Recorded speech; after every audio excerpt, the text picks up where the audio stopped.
వాడు ఏమంటుంది తెలుసా అమర్గాడు, అరే నీ సొంతోళ్ళకి అయితే నువ్వు ఇట్లా చేస్తావరా, నువ్వు నేను కలిసి ఎప్పటి తిరిగిన వాళ్ళము, నువ్వు దోస్తానికి ఇచ్చే వాల్యూ ఇదేనారా, బైబిల్ మీద ప్రామిస్ చేసినావు, అది చేసినావు, ఇది చేసినావు, నువ్వు రియాక్ట్ అయితే లేవు, నువ్వు కలిసిపోయినావా వాటితోనే, ఇట్లా మాట్లాడుతున్నాడు. ఏ అమ్మ మధ్యలో అసలు ఇక నేను ఒప్పుకున్నా కాబట్టి వెనకాడికి వేయలేను, ముందుకు పోలేను అన్నట్టు ఉన్నది.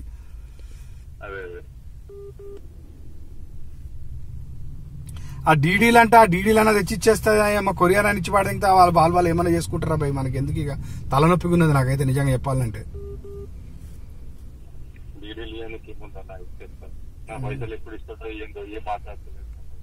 ఎవరు ఏ పైసలు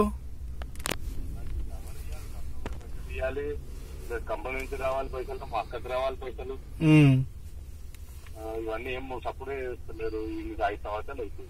ఇది మీ అక్క అమౌంట్ అయితే నాకు అమర్ని అడిగిన, నేను ఇట్లా రాజా వాళ్ళ అక్కకు కూడా ఇంట్రెస్ట్ ఇవ్వాలంట కదా అమౌంట్ ఇది అది అంటే, కరెక్టే నువ్వు చెప్పింది. అప్పుడు రవికాంత్ నేను అండర్స్టాండింగ్ ఏమైందంటే, లతా దగ్గర డబ్బులు తీసుకునేకి నేను పూచి ఇచ్చిన, రాజా డబ్బులు ఏమో రవికాంత్ ఇస్తా అన్నాడు ఇంట్రెస్ట్, మరి ఎందుకు ఇస్తలేడు, అట్లనే నాకు 1 lakh ఇంట్రెస్ట్ రావాలి, నేను 40 లక్షల శాలరీస్ ఇచ్చినవి అవి కూడా నాకు వస్తలేవు కదా, దానికి దీనికి సమాధానమే చెప్తలేడు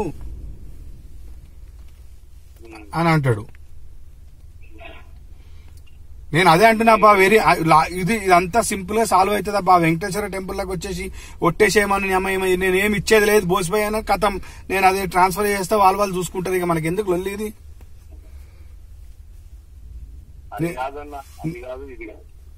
నేను అమర్ కూడా చెప్పిన, నేను రాజా కూడా ఫుల్ సపోర్ట్ చేస్తున్నాడు అబ్బా, ప్రాబ్లం లేదు, రాజా అయితే డైరెక్ట్ ఫ్రంట్ ఎండ్ రానన్నాడు, ఏదన్నా ఏవే ఉన్నాయో అవన్నీ నేను వచ్చి చెప్పగలుగుతాను అన్నాడు అని కూడా అది కూడా చెప్పిన నేను అమర్కి. నాకు రాజా మీద నమ్మకం ఉంది లేబ్బా, రాజా నాకు అట్లేం చేయడు, ఉన్నది ఉన్నట్టు చెప్తాడు అంతవరకే, అదేం ప్రాబ్లం లేదు అని అంటాడు అమరు.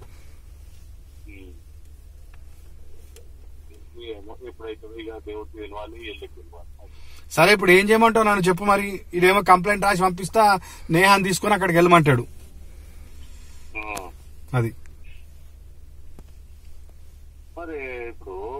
ఇప్పుడు ఆయన ఇప్పుడు నేను ఇప్పుడు ఏమన్నా ఇప్పుడు రవి నాకు చెప్పడన్నా, అంటే ఇప్పుడు ఏమన్నా అయిందనుకో చెప్పండి నాకేమి. సో ఇప్పుడు నేను ఇప్పుడు వాళ్ళ చెల్లెలు వచ్చింది, ఇట్లా చూసిపోయింది, మొత్తం ఎక్కడ చేసిపోయింది అని చెప్పి, అంటే అప్పట్లో నేను ఉద్యోగంలో లేను, అలా చెల్లెల విషయం కూడా చెప్పిన అమర్తి, మీ చెల్లెలు చూసుకున్నదంట కదబ్బా, ఇంకేంది క్లారిటీ అంటే, మా చెల్లెకు అకౌంట్స్ ఏం తెలుసు అబ్బా, ఆమెకేం తెలుసు అని ఆడేం చూపెట్టిండు.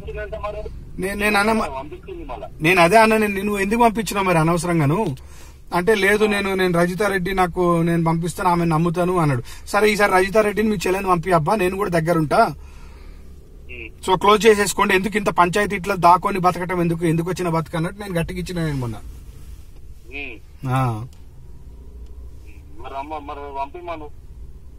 అదే మరి రవితో మాట్లాడాలి ఒకసారి, అదే రవితో ఒకసారి మాట్లాడతాం, మాట్లాడి మరి మేము ముగ్గురు వచ్చి కూర్చున్నారంటే అదేందో లెక్కలేందో తెలుస్తాయి, బయట వాళ్ళకి ఇచ్చేది ఎంత ఉన్నాయి, లోపల ఎంత ఉన్నాయి, లోన్లు ఎంత ఉన్నాయి, ఏంటి ఉన్నాయి అన్నీ తెలుసుకుంటుంది. అది లెక్క ఆయన ఒక పేపర్ మీద రాసుకోండి, రవి ఒప్పుకుంటాడు, ఇదే లెక్క పోయి అంటాడు, అమర్ కూడా ఒప్పుకున్నాను, అయిపోతుంది ఆడనే కథం.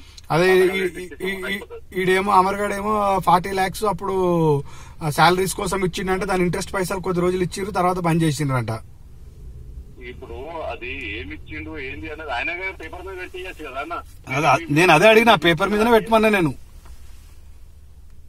పేపర్ మీద పెట్టమన్నా ఆయనని, పేపర్ మీద పెట్టి రవి చేసుకొని చెప్పి ఇది ఇచ్చిందంట, మరి ఇంత ఉన్నాయంట బకాయిలు, ఏంది మరి ఏఆర్ ఇంజనీర్స్ ఆయనకు రావాలంట, ఇవి వస్తే గిట్ట అమ్మ ఏంటి అంటే, రవి ఏదో ఒక సమాధానం చెప్తారు కదా, ఇవి ఇవ్వాలి ఆల్రెడీ ఇంతవరకు ఇచ్చినాను, ఇవి మిగతా ఇంత ఇవ్వాలి బ్యాలెన్స్ ఏదో ఒకటి చెప్తారు కదా, అయిపోతాయి కదా.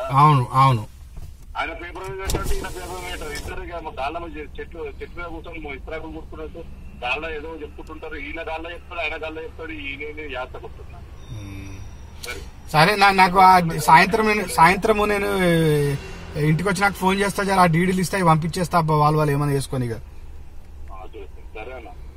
ఇంకేంది ఏడా ఇంట్లోనా అయింది, ఎట్లున్నారు పిల్లలు, ఎట్లున్నారు? సరే మరి ఉండాలనా మరి, ఓకే రైట్.